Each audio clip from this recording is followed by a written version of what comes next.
Paano nga ba ang pag-install ng battery equalizer? So marami po nagtatanong nito sa akin. So ito na po yung quick video ko para dito. Bali na-install ko na po siya pero ipaliliwanag ko po kung paano siya i-install. Madali lang po ito. So bago po tayo dumako doon, para saan nga ba ang battery equalizer? So ito po ang magsisilbing active balancer ng inyong mga batteries. Bali pag bumili naman po kayo nito ay napakadali lang dahil may manual naman ito sa loob. Tapos English yung kanyang manual. Ayan. So, bali yun yung aking tatlong battery equalizer, 6 yung aking battery. So, ito yan, lapit natin. Yan, may ilaw din po yan para makita natin ng mas maayos. So, wag nyo pong pansinin minsan itong mga percentage na to kasi hindi siya masyadong accurate. Dito po kayo titingin sa 13.4, 13.3, yan, ayan. Yan po yung bawat battery natin. Ito, 1, 2, 3, 4, 5, 6. So, ang bawat battery naman po ay may kanya-kanyang BMS yan sa loob. Bali, 4 na cell po ang laman yan. 1, 2, 3, 4. Bali, yung BMS po niya nagbabalance dun sa loob, dun sa 4 na yon. So, pagdating naman dito sa outer at pinag-connecta mo tong 6 na batteries, walang magbabalance dyan. So, ito po ay nakaparallel. So, bali, ibabalance niya lang itong 1, 2, 3. Pero yung naka-series ay wala pong magbabalance doon. Halimbawa ay ito 12 volts, ito ay 13 volts. Wala pong magbabalance doon sa kanya kasi naka-series siya. So, bali ito pong mag-a-act as active balancer niyan. Ayan. So, sa manual po, ang nakalagay dito ay B04 ang life of 4.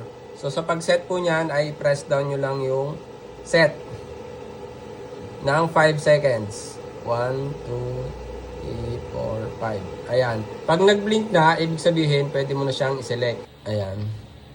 Ayan. Masyadong mabilis lang yung ano niya, kaya bilisan nyo ng pindot. So, B04 po ang life of 4. Ayan. Hayaan mo lang siya at magsiset na yun ng kanya. So, dito po sa ating manual, ayan, bale, B04 po ang life of 4 battery na 12.8 yung nominal voltage. Meaning, naka 4S po. Naka-series yung 4 na 3.2 volts. Bale, ito po kasi yun, 3.2 volts yung bawat cell nito.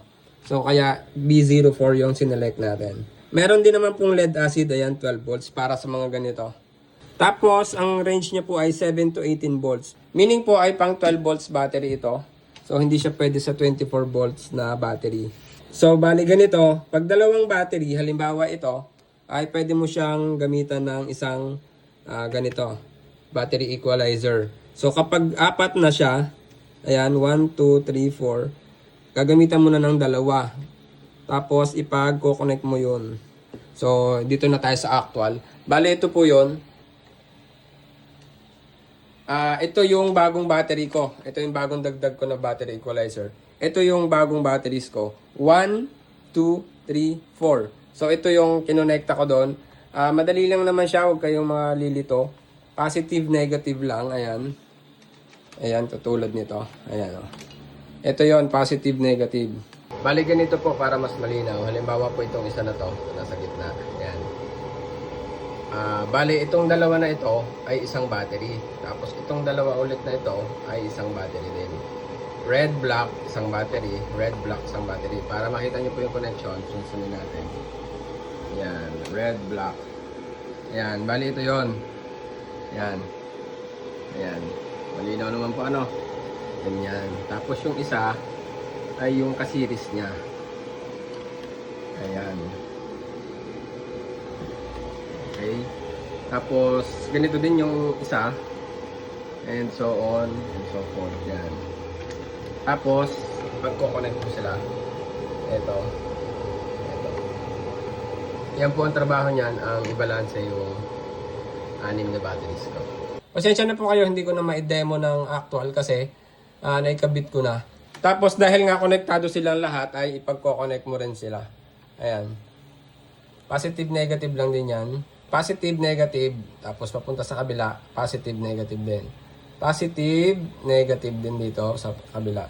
So bali po kaya magulo pa yan, hindi ko pa siya inaayos dahil magdadagdag pa ako ng 2 battery pa para maging 8. So magiging 4 ito. At kapag naging 4 ito, ay lalagyan ko na ng ganito, ng box. Tapos, ano ko na yan, lilinisin ko na yung wire na yan. So, ang isa ring dahilan ay binablog ko po kasi para maipakita ko yung mga connections. Kaya wala pa po masyadong balot yung setup ko. At hindi pa rin yun yung setup na gusto ko para dito sa bahay. Kaya tinatamad pa akong ayusin kasi may balak po ako mag 48 volts at 6 kilowatt. Papalitan ko na po yung setup na yan. So, ayun po. Sana po ay may natutunan kayo kahit papaano dito sa video nito. At kung meron man po ay pwede po bang pakishare para malaman naman po ng iba. Maraming salamat po.